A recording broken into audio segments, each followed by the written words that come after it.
18 horas. Notícias de Manaus, Amazonas, Brasil e do mundo. Agora na Mix. Legal, 6 horas 2 minutos em Manaus. Você na sintonia certa, boa noite. Você, Borini Leão, boa noite. Boa noite, Carlão. Boa noite pra você que sintoniza aqui 100,7. É isso aí, estamos juntos a partir de agora até as 7 da noite aqui no 18 horas. Salve especial também pra você que nos acompanha nas redes sociais, no @ 18 horas News. Boa noite, gente. Mix. Legal, e pra você que nos acompanha, que acompanha o 18 horas aí, você que está sempre ligado na melhor programação de Manaus, estamos esperando aí a sua participação, hein? A sua contribuição, o seu toque especial aqui no programa 18 horas, mandando aí uma mensagem de texto através do nosso WhatsApp, que é o 994887592. Não é isso, Karime? Exatamente, manda um zap pra gente. A gente quer saber a sua opinião, o que você pensa a respeito dos assuntos abordados aqui no 18 horas. Manda um zap pra gente. Mix. 6 horas e 2 minutos e a gente começa o programa de hoje com os destaques do dia do 18 horas. Comitiva com o vice-presidente Geraldo Alckmin e ministra Marina Silva viram de perto os impactos da seca no Amazonas. Entre as medidas anunciadas por Alckmin está a antecipação do Bolsa Família para municípios em emergência. Operação da Polícia Federal desarticula a quadrilha especializada na venda de planos de saúde falsos. O líder do grupo criminoso é o ex-vereador e apresentador de TV Ronaldo Tabosa. Legal, 6 horas 3 minutos, você na sintonia certa, você no melhor Mix do Brasil. Vamos juntos até às 7 da noite com os destaques do dia, hein? Você vai acompanhar mais uma edição do 18 horas aqui no melhor Mix do Brasil. Hoje é quarta-feira, 4 de outubro, e o ano é 2023 no ar. 18 horas.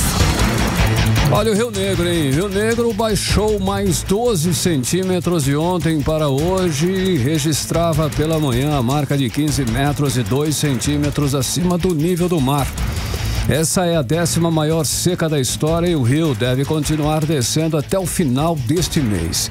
Estamos a 1,39 metros da pior seca em 100 anos, que foi no ano de 2010, quando o Rio Negro atingiu a marca de 13 metros e 63 centímetros acima do nível do mar. A situação, Carlão, é de calamidade pública e as consequências dessa vazante severa são muito graves. Temos aí centenas de comunidades isoladas, sem água potável, sem estoque de alimentos, sem condições de deixar a comunidade porque os rios e lagos secaram. Tem mulheres grávidas que estão sem conseguir chegar na maternidade porque o único meio de transporte que tem, que é o barco, está sem condições de navegar nos rios que ou viraram igarapézinhos, filetes ou secaram completamente. Karime, mortes de milhares e milhares de peixes e botos e aulas suspensas, ameaça de racionamento de energia e de água. Tudo isso agravado com a fumaça das queimadas recolhes e também a falta de chuva. O quadro, que segundo especialistas deve se manter olha só, até dezembro.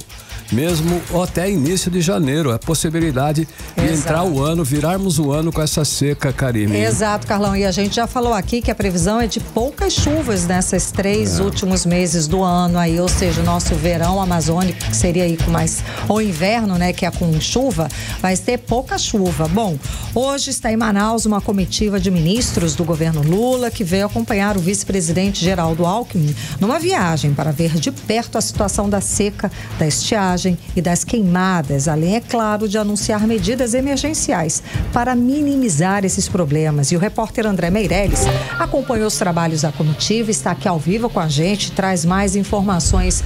Muito boa noite, André. Então, o que foi anunciado pela comitiva do governo Lula hoje? André, boa noite.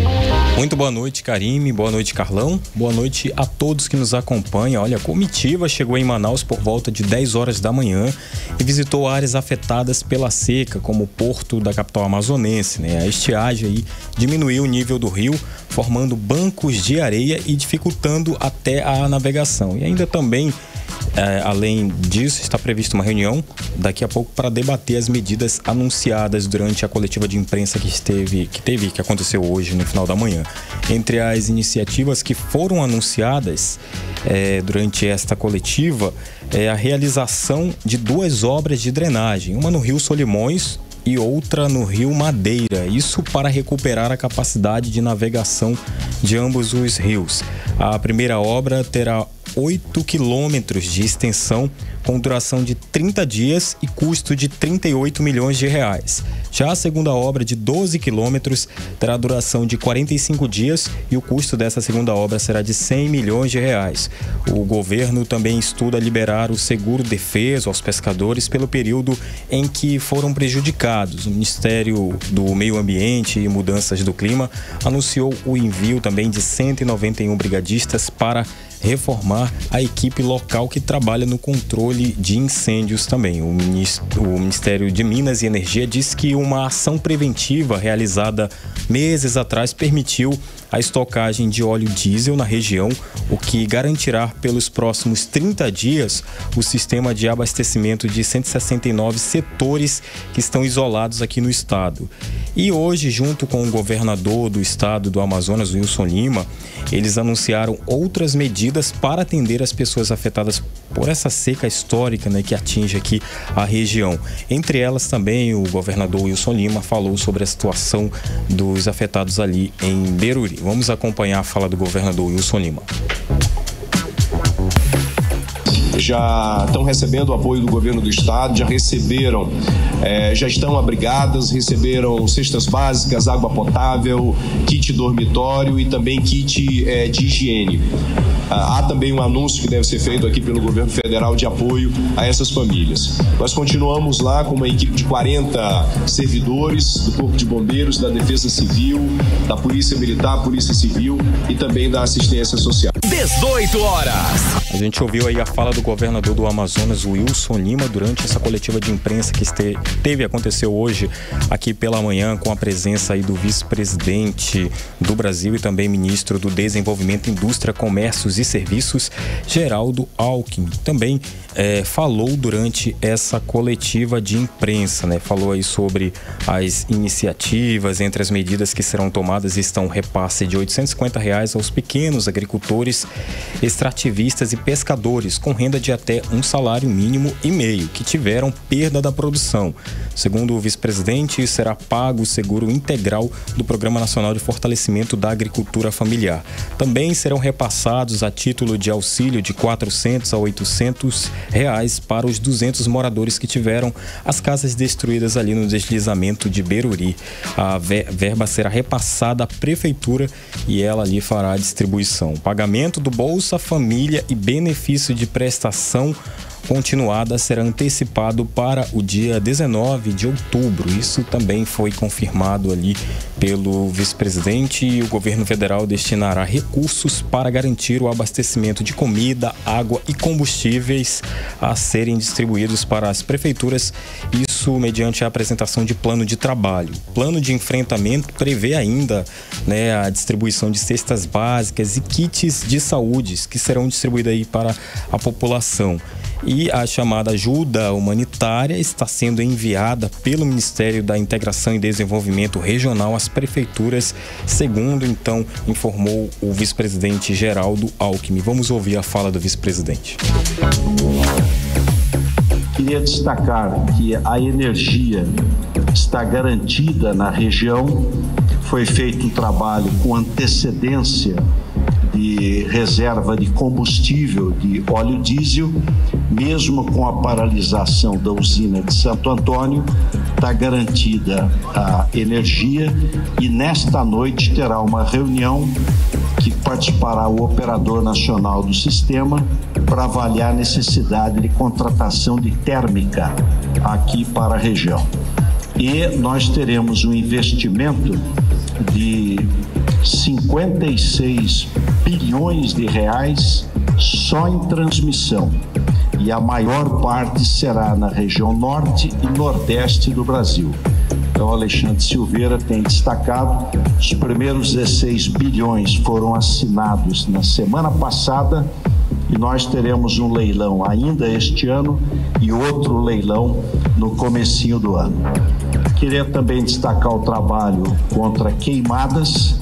Ministério da Defesa, o Exército, tem ajudado no combate às queimadas, e o Ministério do Meio Ambiente foram 191 brigadistas também deslocados para cá para poder ajudar no combate às queimadas. 18 horas.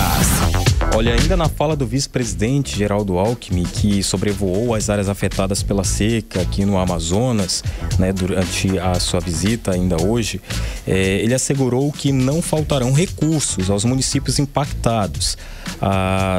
O vice-presidente também destacou outras medidas que serão adotadas, isso para amenizar os impactos. Vamos ouvir esse trecho da fala do Geraldo Alckmin. Agora, não faltarão recursos.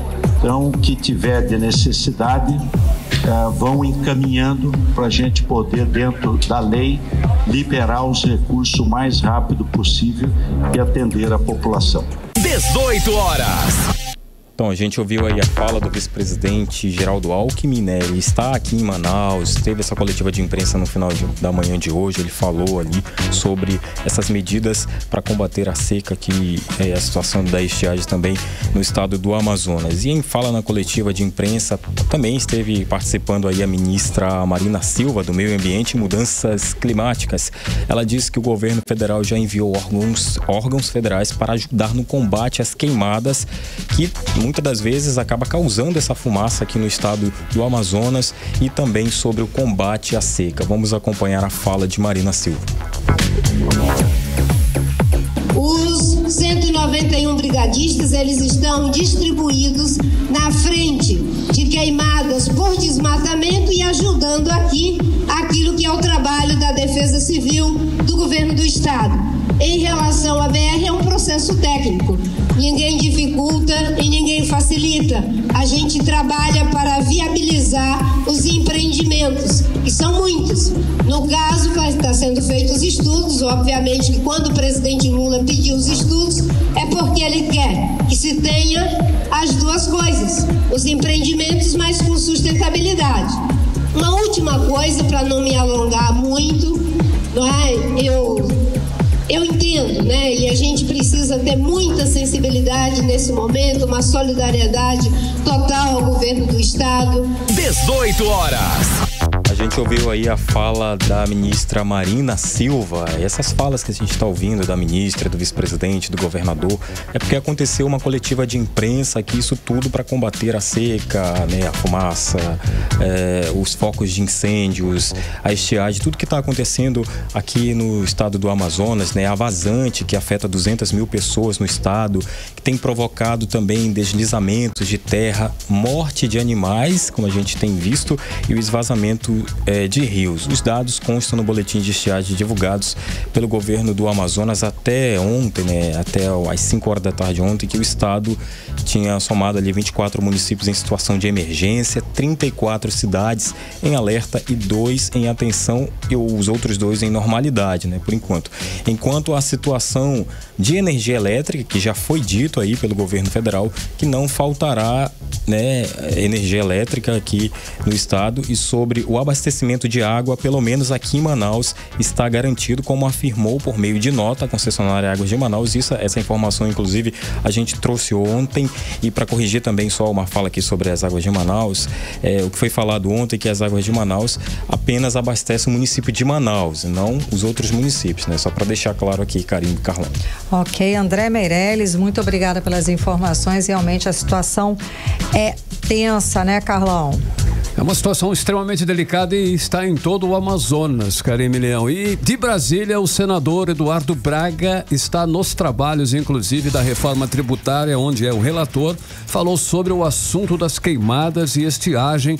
Aqui no Amazonas é um assunto realmente nacional, Karine. Exato, Carlão. Ele chamou a atenção, inclusive, da comunidade internacional para reconhecer a importância da Amazônia para o mundo, para a comunidade toda. Vamos ouvir o que o senador falou.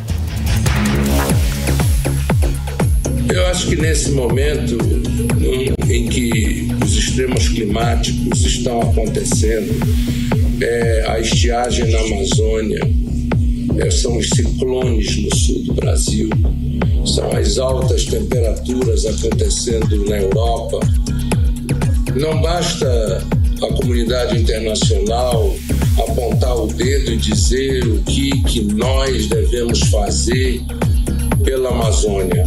É preciso reconhecer o papel que a Amazônia tem a desempenhar e desempenhado ao longo desses anos, prestando serviços ambientais tanto para o Brasil quanto para o mundo. Enquanto isso, os amazônicos que lá prestam estes serviços chegam num momento de extremo climático como esse e ficam isolados pela falta e pela inexistência de uma única BR, a BR-319. Nós não podemos continuar assim, esquecidos, abandonados, descriminalizados. Num momento como este, o mundo precisa reconhecer que nós precisamos ter políticas humanitárias, econômicas e sociais para dar sustentabilidade à Amazônia. Sustentabilidade passa pela qualidade de vida daqueles que lá vivem e que são os verdadeiros guardiões da Amazônia brasileira. 18 horas. Para 6 horas e 17 minutos, olha, o que incomoda, realmente incomoda, é que nós estamos vivendo uma tragédia já anunciada há algum tempo. Repito que no início do ano a ONU emitiu um alerta sobre o El Niño intenso deste ano e as consequências devastadoras para o clima no mundo. Então, no início de setembro, nós aqui no 18 horas, nossa equipe, já falávamos aí das cidades que estavam sofrendo com a seca deste ano. Já estavam em situação complicada, já estavam falando de falta de água potável no início de setembro, gente. Ou seja, faltou aí o quê, né, Carlão? Organização, planejamento e principalmente vontade política do governo do Amazonas. Por isso chegou esse ponto da população ficar abandonada na miséria, com falta de água, falta de comida. Cadê a gestão? Não existe, nunca existiu, essa é a resposta, porque já era esperado que a seca deste ano fosse severa. E o que o governo do Amazonas fez para se preparar, para resguardar a sua população do pior dessa situação? Nada. Não se organizou, não se planejou e deixou o povo chegar nessa situação, nesse ponto de miséria. Parece até que é de propósito, que investe no pior para conseguir recursos do governo federal. Não é possível. Olha só, enquanto isso, o Amazonas está passando por uma das piores secas da história. A redação do 18 horas recebe sempre a reclamação da população desesperada, tentando combater sozinha os focos de queimadas. São relatos desesperados das pessoas pedindo socorro. Exato, Carlão. Como esse vídeo que tivemos acesso dos moradores da comunidade rural Iranópolis, em Iranduba, que fica aqui pertinho, 38 quilômetros de Manaus. Vamos ouvir. Corpo de bombeiro ninguém consegue contatar. Só tá o povo da comunidade aqui, olha, se movimentando. Veio um carro particular aqui, mas ele deu problema na bomba, não estamos conseguindo a água certa, então tá uma calamidade. Todo mundo fora das suas casas, crianças chorando, mãe desesperada. Não tá fácil aqui a comunidade, não tá fácil. 18 horas. Como ela mesmo disse, é uma calamidade e realmente não tá fácil, dá pra todo mundo ver que não está fácil. Esse incêndio aí começou por volta do meio-dia de hoje e foi controlado depois das 3 da tarde pelo Corpo de Bombeiros. Exato, eles conseguiram contato com o Corpo de Bombeiros para irem lá. Até então, as imagens que a gente mostrou junto aí com o áudio são das pessoas com balde d'água na cabeça tentando controlar um incêndio que tá ali pertinho da casa deles. Então, a situação real do estado é essa. São as pessoas, no fim das contas, são as pessoas ali que moram às margens, pertinho da mata, é que está tentando... Se virando nos 30. Exatamente, está tentando controlar o incêndio, porque não tem gente, não tem bombeiro, não tem equipe. Cadê os órgãos? Cadê os responsáveis? Cadê os concursados do Corpo de Bombeiros aprovados? Estão o quê? Esperando serem chamados pelo governo do estado, gente. Os relatos são impressionantes, Carlão. Outro veio de Altá, frases. A moradora desesperada, não tem outra palavra, gente. Ela está completamente impotente diante do fogo. Vamos acompanhar. Ai, gente, pelo amor de Deus. Tá se acabando tudo.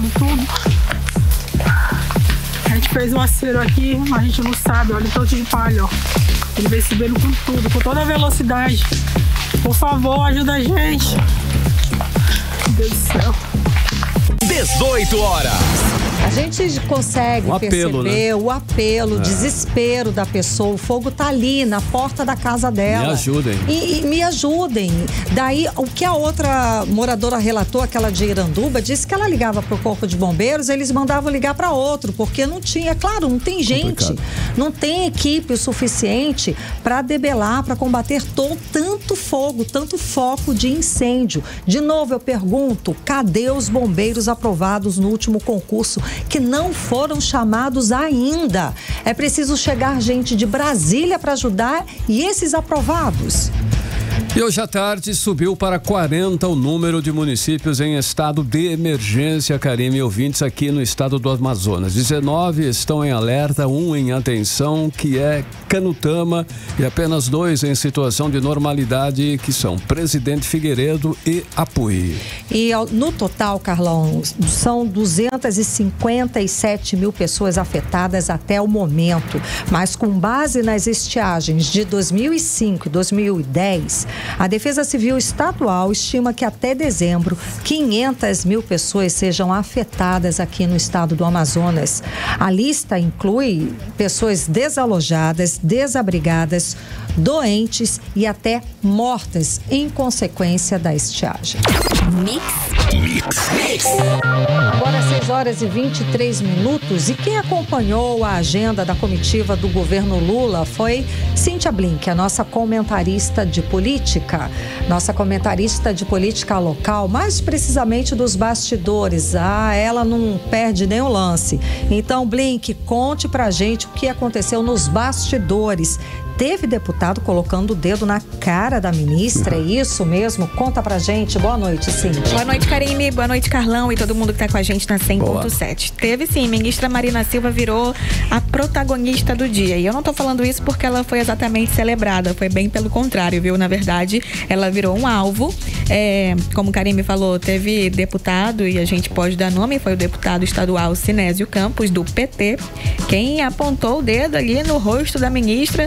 A gente não teve como saber o que ele estava falando, mas depois ele contou para a imprensa que estava cobrando ela sobre a BR-319 e, enfim. Ela também foi cobrada, não só dessa maneira, mas publicamente. Um repórter, na hora ali... só um esclarecimento. A coletiva aconteceu e só 4 repórteres puderam fazer perguntas. Isso não foi uma determinação do governo, foi uma determinação da assessoria do Ministério, do ministro Geraldo Alckmin, vice-presidente. E aí somente 4 repórteres puderam fazer pergunta, eu não pude. É que as pessoas me acompanham nas redes sociais e ficam falando para que eu perguntasse. Inclusive sobre o corpo de bombeiros, quando é que vão chamar e tudo isso. Mas não deu pra fazer, apesar do nome ser coletivo e que, em teoria, sim, você deveria poder fazer pergunta, essa não é a realidade em todos os momentos. Mas eu vou em busca de saber aí essa resposta assim que for possível, tanto eu quanto toda a equipe de 18 horas. Estamos tentando. E Marina foi abordada lá por uma das pessoas que teve esse privilégio aí de perguntar, perguntou sobre a BR-319, agora que ela sobrevoou, agora que ela viu a situação, se ela tinha mudado de ideia, porque a gente sabe, né, que Marina é contrária ao asfaltamento daquele trecho ali que é bem polêmico da BR-319, e ele até chamou a Marina de intransigente. Então Marina não teve uma vida fácil nessas horas que passou aqui em Manaus, não, viu? E isso até tirou um pouco o foco do que realmente era o assunto, e Marina passou a ser quase que a culpada da estiagem, da fumaça, da BR e de todos os problemas ambientais do Amazonas, o que não é real, mas foi a impressão que passou. E ela respondeu de forma com muita veemência, com muita calma, mas também de uma forma muito firme, o estilo Marina Silva de ser, né? E ela explicou que sobre o licenciamento ambiental tá acontecendo o estudo, como Geraldo Alckmin já tinha falado antes, que foi questionado. BR-319 é um assunto que foi bastante discutido. E que agora tá nessa fase dos estudos. Ela também falou que ela não era ministra, ela deixou de ser ministra em 2008 e voltou agora em 2023. Esse tempo aí, esse vácuo foi de 15 anos. Por que em 15 anos não fizeram a BR? É porque não é fácil, é muito complexo cuidar disso e ela falou que agora está sendo feito o estudo e, de acordo com o que for definido, deve ser asfaltado. Mas realmente ficou uma coisa de joga pedra na Marina Silva, enquanto outras coisas estão passando e outros responsáveis, porque ela não é responsável por todas as coisas, estão ali de boa, porque a Marina não é contra a BR, então vamos deixar ela só sofrendo aí. Segurar a bronca. Exatamente. Karime, Carlão. Ei, Blinca, olha só, o governador Wilson Lima e o prefeito Davi Almeida, que andam meio afastados ultimamente, eles estavam hoje no mesmo barco, literalmente falando, né? No mesmo bote, ao lado de Alckmin e da ministra Marina Silva. O clima era amistoso entre os dois, Blink. O que eu posso dizer pra você, Carlão, é que o barco de Wilson Lima e o barco de Davi Almeida, independente em que lugar eles estão, não é o mesmo nosso barco, viu? Bem distante disso. Mas os dois se cumprimentaram, estavam assim, educados, entende? Não dá pra dizer que eles são amicíssimos de uma hora pra outra dentro da política, se bem que às vezes dá, mas não é o caso nesse instante de agora, né? Tudo continua normal. O que a gente vê também é uma proximidade de Davi Almeida com a ministra Marina Silva, a quem ele já fez críticas, mas ela também tem controle do que pode ser liberado ou não, então ele estava ali ao lado dela. E durante a coletiva a gente vê Davi Almeida e Marina sendo colocados bem pro lado, assim.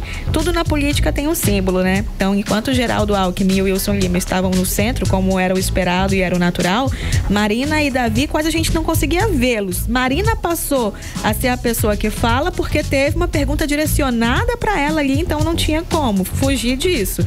Mas a impressão que passa é que Marina e Davi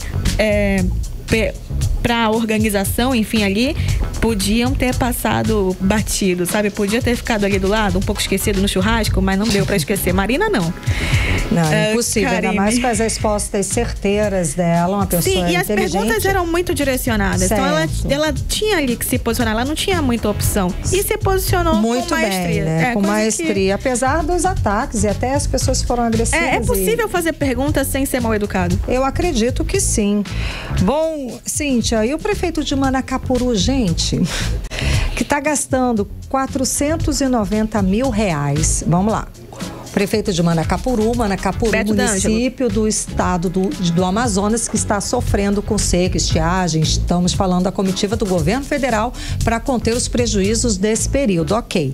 Aí o prefeito de Manacapuru, que está gastando o quê? R$490 mil com o cachê do cantor Zé o Vaqueiro. E ele foi em Brasília, esse prefeito, pedir recursos para combater os efeitos da seca. É isso mesmo? E vai receber, viu?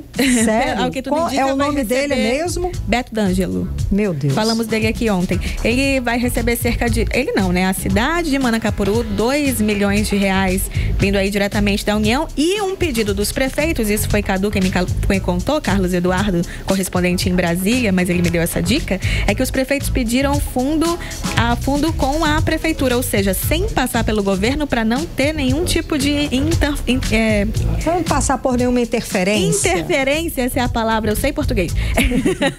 E aí, ir direto ali pro bolso da prefeitura. Então, ele quem está lá solicitando e fazendo discurso, tá sem água pro banho, tá sem água para isso, tá sem água para aquilo, e contratando o Zé Vaqueiro aí, sem licença, por quase R$500 mil. Para fazer show, né? Para fazer show. Onde se vai estar, se esse cenário de terra arrasada, onde que essa pessoa vai fazer show, vai ficar em que hotel, em que pousada? Mas Beto D'Angelo estava lá. Vai tomar banho como? O pessoal dá um jeito. Não, né? Claro. Ok. Era isso. Cíntia? Beleza. Volta amanhã. Obrigada pelas informações, Cíntia Blink. Boa noite. Boa noite, Cíntia. Agora 6h30, você no melhor mix do Brasil. 18 horas. E olha só, hein? A Comissão de Constituição e Justiça aprovou hoje a proposta de emenda à Constituição que limita decisões monocráticas e pedidos de vista nos tribunais superiores. Essa aprovação vem na esteira de outras medidas feitas pelo Congresso num cabo de guerra com o Supremo, como a aprovação do marco temporal da terra indígena. E o nosso correspondente, Carlão, em Brasília, Carlos Eduardo Matos, está acompanhando esse cabo de guerra aí, como você disse, e traz agora mais detalhes pra gente. Muito boa noite, Cadu, seja bem-vindo, bom falar contigo. Então, a proposta foi aprovada em menos de 1 minuto, sem discussão do texto, por votação simbólica. Foi assim, maravilhoso, tá tudo lindo. É isso, Cadu? Conta pra gente, boa noite. Foi assim mesmo, Karine. Boa noite para você, minha querida. Bem-vinda de volta, Karine. Obrigada.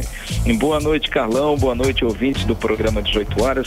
Karine, o que aconteceu hoje na CCJ do Senado foi um acordo entre os partidos de oposição e do Centrão, principalmente aqueles que estão com o pé em cada canoa.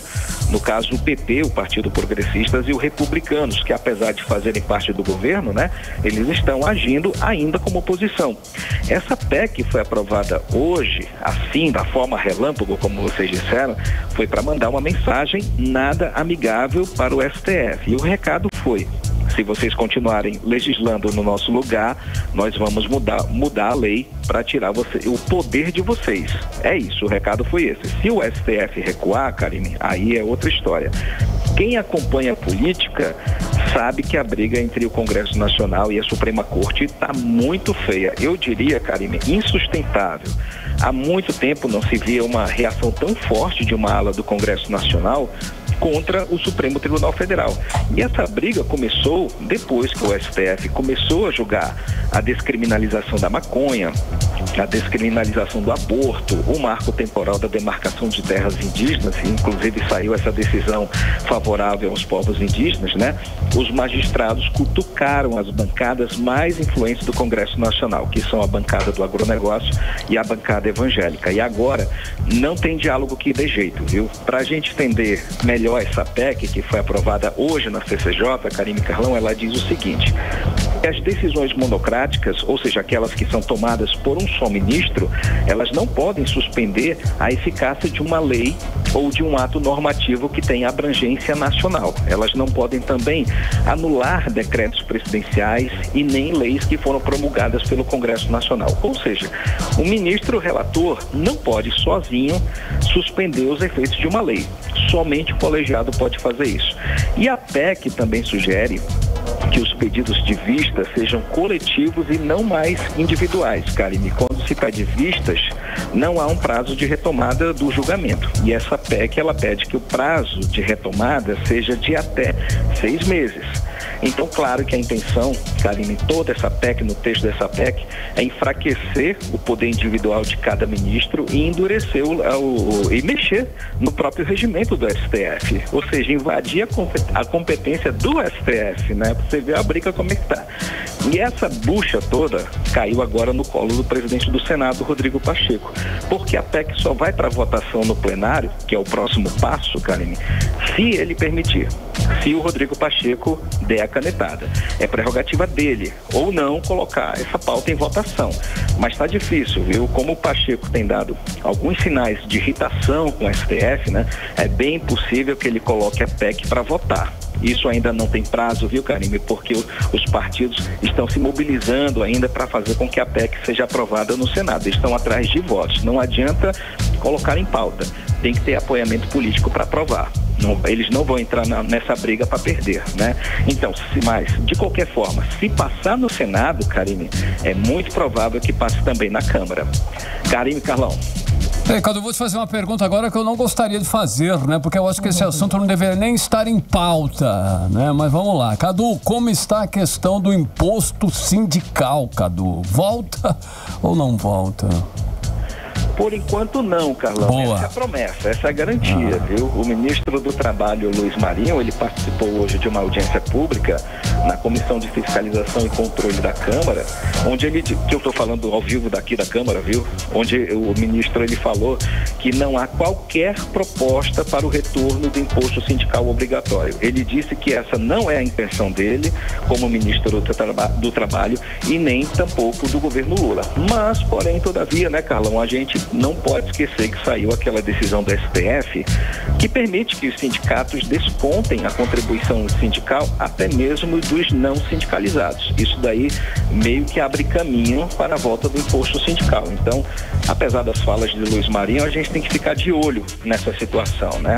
De qualquer forma, Carlão, o governo não quer problematizar a obrigatoriedade do imposto sindical, mas que assim rediscutir o desconto da contribuição sindical voluntária, no caso, né? Mas principalmente quer diminuir essa tensão que existe quando se fala nesse tema. Hoje, como você aí também se manifesta, ninguém está afim de falar sobre esse assunto. Se você aí, meu amigo, não quer falar, imagina aqui no Congresso Nacional. Então o ministro Luiz Marinho está vindo aqui para distensionar o tema, tentando abrir o caminho, a picada na mata, para tentar ver se o governo apresenta esse projeto. A gente já falou esse assunto aqui, que o governo em breve vai apresentar uma proposta de reforma trabalhista, né, de revisão da reforma trabalhista que foi sancionada em 2017, e entre os pontos principais está essa questão do imposto sindical, se vai ser voluntário, se vai ser obrigatório. Essa aí é uma questão que vai ser discutida no Congresso Nacional muito em breve. Outro ponto dessa audiência, Carlão, foi uma resposta que o ministro Luiz Marinho, ele falou sobre a Uber. A gente sabe e acompanhou que a empresa recentemente foi obrigada a pagar benefícios trabalhistas aos motoristas, né? E por isso, por causa dessa decisão da Justiça do Estado de São Paulo, a Uber ameaçou sair do Brasil. Então vamos ouvir o que disse o Luiz Marinho sobre esse assunto. A imprensa disse: e se a Uber sair do Brasil? Eu falei, primeiro que a Uber não vai sair do Brasil, que é o primeiro, número um, a Uber é o Brasil do seu mercado. Segundo, agora, se caso queira sair, o problema é só da Uber, porque outros concorrentes ocuparão esse espaço, como é no mercado, no mercado normal. E eu provoquei o Correio para que se estudasse, que eu acho que deveria se estudar e montar um aplicativo para colocar de forma mais humana para os trabalhadores que desejassem usar o aplicativo do Correio, para poder trabalhar sem a neura do lucro dos capitalistas, que é o caso que acontece com o Uber, com o iFood, Companhia Limitada, tá certo? É isso o debate que nós colocamos. 18 horas. Aí o posicionamento do ministro do Trabalho, Luiz Marinho. Cadu, e colou essa resposta aí? Não tanto, Karime. Ele fala isso porque a Uber vem perdendo realmente mercado no Brasil para outros aplicativos, principalmente para a 99. Mas a saída da Uber, Karime, ela impacta todo mundo, né? Sim. Impacta quem trabalha, quem usa, Poxa. Né? Então, ela é muito importante nesse momento para que haja um acordo, né? Um meio termo nesse processo, e não um tô nem aí, como foi essa fala do ministro Luiz Marinho. Karime, Carlão. Cadu, vamos falar de reforma tributária. Existe um estudo apontando para tempos muito ruins para a gente, porque pode aumentar a inflação e a carga tributária. Como pode isso, Cadu? Que conta é essa? Conta pra gente. Karime, hoje saiu uma pesquisa da Confederação Nacional da Agricultura, CNA, que foi realizada pela FGV, a Fundação Getúlio Vargas, que diz o seguinte, Karime: a inflação ela pode crescer pós-reforma tributária, pode haver também um aumento da carga tributária se não houver uma alíquota de imposto diferenciada para alguns setores, principalmente para o agronegócio, para a cesta básica, para a saúde, educação, transporte público, enfim. É parecido com o texto que foi aprovado na Câmara. Por quê, Karime? O nosso imposto, se a reforma tributária ela for aprovada, for promulgada pelo Congresso Nacional, a partir do ano que vem a gente vai ter uma carga tributária equivalente a 25%, tá? Essa carga tributária, ela é altíssima, ela vai, e por conta disso, dessa alta carga tributária, ela vai gerar uma queda no PIB de quase 1% em 10 anos. Ou seja, as pessoas vão não conseguir pagar impostos, vai enfraquecer a economia, a carga tributária vai ser muito alta. Então esse é o alerta dessa pesquisa. Para evitar que o PIB ele diminua ao longo dos anos seguintes, né, é preciso que haja alíquotas especiais aí de pelo menos 7,5% para esses setores que eu falei, no caso agronegócios, educação, transporte público, setores mais frágeis. Agora um detalhe, Karine, em nenhum momento nessa pesquisa ela cita a Zona Franca de Manaus, tá? O nosso modelo econômico é também considerado uma exceção nessa reforma tributária, mas ela não é incluída aqui nessa pesquisa que foi elaborada pela FGV. Então essa pesquisa aí, ela meio que exclui o nosso modelo econômico e estabelece uma alíquota especial de 7,5%. Então esse estudo foi apresentado ao relator da matéria, o senador Eduardo Braga, que vai olhar as minúcias desse estudo. E ele vai ver com certeza que a Zona Franca não está incluída nesses pontos diferenciados que precisam ser colocados nessa reforma tributária. Falando em senador Eduardo Braga, né, ele está concluindo essa parte aí de audiências públicas, de oitivas, de ouvir a sociedade, as entidades, e está já começando a trabalhar no relatório final do parecer. É provável que até o dia 21 desse mês o relatório final da reforma tributária na CCJ seja lido e votado no Senado. Karine, eu volto com vocês, minha querida. Obrigada pelas informações, Cadu. Boa noite, até amanhã. Beleza, Cadu, boa noite. Valeu, gente, um abraço. Tchau, tchau. 6h41, você no melhor Mix do Brasil. 18 horas. Agora nós vamos conferir tempo e temperatura para amanhã. Amanhã, quinta-feira já, hein? Tempo e temperatura, Karime Leão. Previsão do tempo. E o calor continua, segundo informações do Clima Tempo. A mínima prevista para amanhã é de 29 graus e a máxima 38 graus. Bom, a previsão é de sol e aumento de nuvens de manhã. A boa notícia, a previsão é de pancadas de chuva à tarde e à noite. A previsão, as chances de chuva são de 90% e a umidade relativa do ar deve ficar entre 32% e 78%. Mix. Olha, hoje teve mais uma operação da Polícia Federal aqui na capital, aqui em Manaus. Desta vez foi para cumprir 21 mandados de busca e apreensão de 7 prisões preventivas contra uma organização criminosa especializada na venda de planos de saúde falsos e ainda esquema de lavagem de dinheiro. E o líder do grupo criminoso é o ex-vereador e apresentador de TV Ronaldo Tabosa, que foi um dos presos na Operação Tesouro Oculto. O grupo criminoso sonegou 87 milhões de reais em impostos. E a repórter Nathalie Moraes está ao vivo aqui com a gente. Tem mais detalhes a respeito desta operação que mobilizou 100 policiais. Muito boa noite, Nathalie Moraes. Então, o ex-vereador envolveu a família inteira nesse esquema criminoso. Conta pra gente. Boa noite. Boa noite, Karime, Carlão, a todos os ouvintes que estão sintonizados aqui na Rádio Mix, ligadinhos aqui no 18 horas. Então, Karime, o alvo dessa operação foi realmente aí o empresário e ex-vereador Ronaldo Tabosa e outras 6 pessoas ligadas a ele. Seriam aí os laranjas. Eles tinham plena consciência dos crimes que estavam cometendo. Os braços direitos, testas de ferro também sabiam de todos os modos operantes aí dessa quadrilha que já executava esses crimes aqui na capital há bastante tempo, viu, Karime? Foram presos aí na Operação Tesouro Escondido Felipe Santarém Aguiar, André Campos dos Santos, Fernando Araújo dos Santos, Nilberto Nadson Tabosa, Renielton Moraes de Aquino, Alciberto Silva Tabosa Reis Júnior e Ronaldo Tabosa dos Reis. Além aí do ex-vereador Ronaldo Tabosa, os filhos dele, Jander e a filha Joyce, também foram conduzidos aí à sede da Superintendência da Polícia Federal na manhã de hoje. Eles foram ouvidos e em seguida eles foram liberados.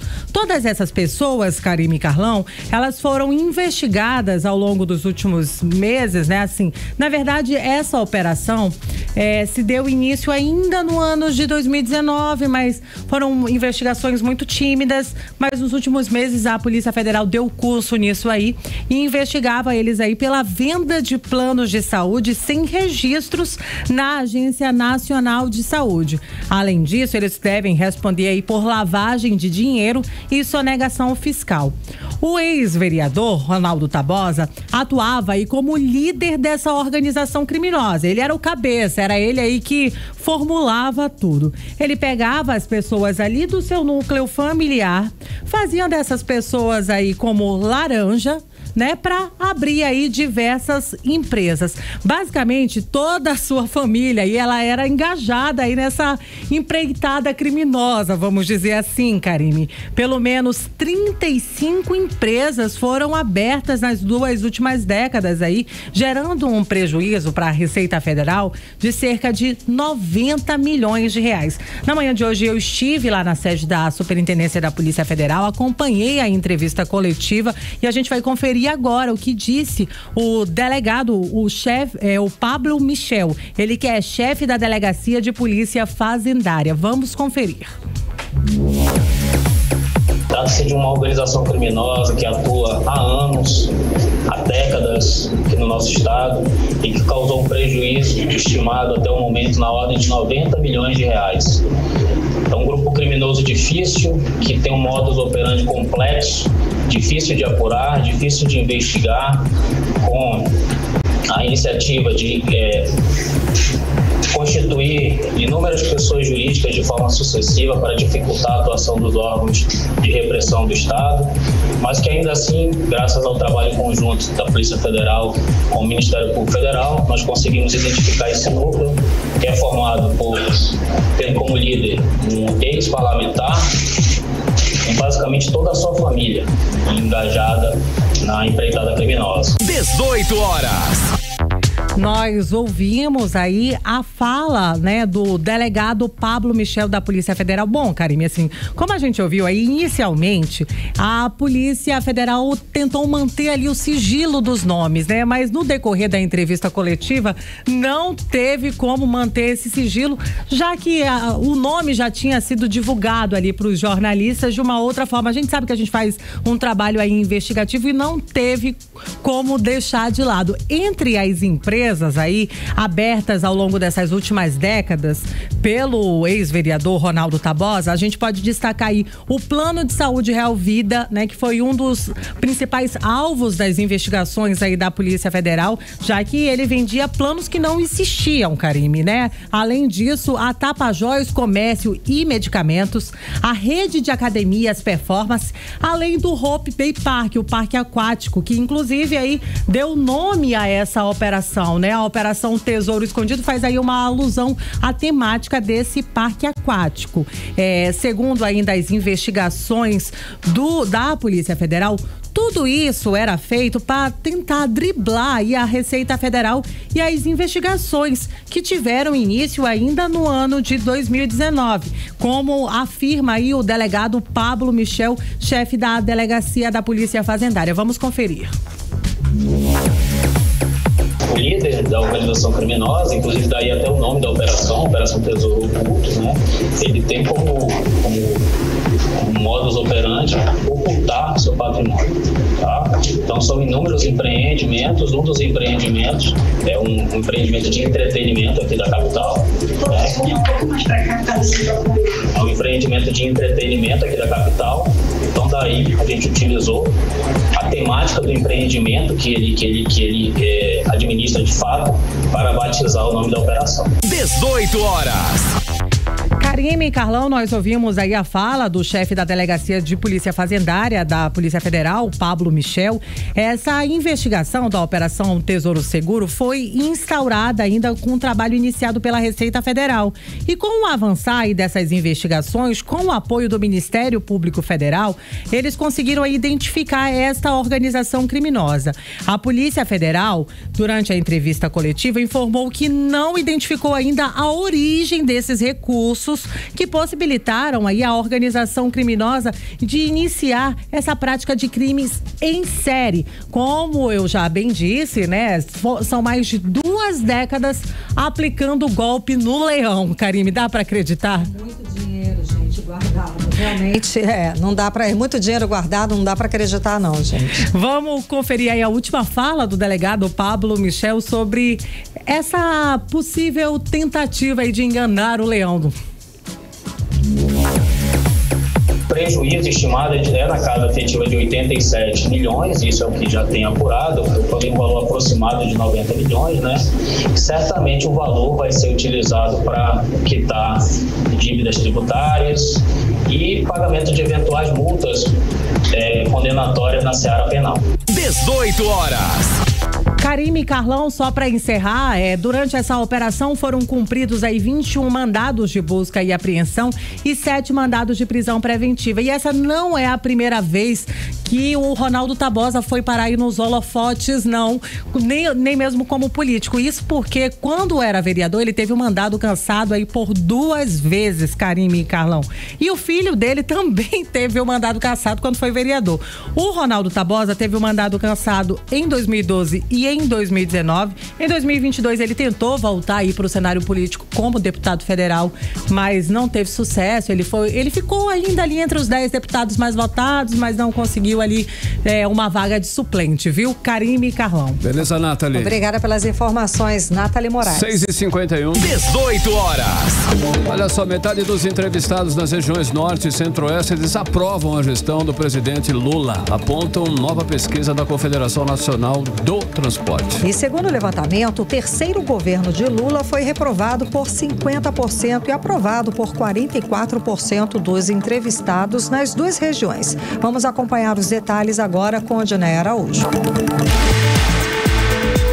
Pesquisa encomendada pela CNT, Confederação Nacional do Transporte, foi feita entre os dias 27 de setembro e 1º de outubro, com mais de 2.000 pessoas em todo o país. Com margem de erro de 2 pontos percentuais, o levantamento revelou insatisfação com o governo do presidente Lula entre moradores do norte e do centro-oeste do país. Entre os entrevistados, 44% aprovam o terceiro governo do presidente Lula e 50% desaprovam. Os outros 6% não souberam ou não responderam. O índice de desaprovação nessas 2 regiões é o maior entre todas as outras regiões do país. Para o professor do curso de Ciências Sociais da Universidade Federal do Amazonas, Luiz Antônio Nascimento, a insatisfação está relacionada a comparações com os governos anteriores do próprio presidente Lula e devido às urgências das demandas sociais após o desmonte de várias ações no governo de Jair Bolsonaro. Então, em parte, essa população que depositou esperança no governo Lula tem razão em não estar satisfeita, porque ainda não chegou na ponta aquilo que chegou nos governos anteriores. Vou te dar um exemplo do Programa de Aquisição de Alimentos, o PAA, que garantiu 2 coisas. Garantiu ao agricultor o preço mínimo da tua produção agrícola, o que é fundamental para o trabalho na roça. E a população recebeu nas cestas básicas, nos programas de assistência social, esse alimento vindo da agricultura familiar. E o governo também comprou o programa de aquisição de alimento de merenda escolar, que melhorou a qualidade de merenda escolar das crianças. Na avaliação do professor da UFAM, enquanto a população não sentir mudança significativa nas demandas sociais, a avaliação do governo Lula não deve melhorar. Então, enquanto esses programas não chegarem na ponta, o governo vai continuar sendo mal avaliado. E o que bom que esteja sendo mal avaliado, e tomara que o governo Lula esteja avaliando esse cenário para ser mais urgente, mais expedito nos teus programas. Não adianta, não é mais tempo de ficar fazendo seminário, ficar fazendo debate, etc.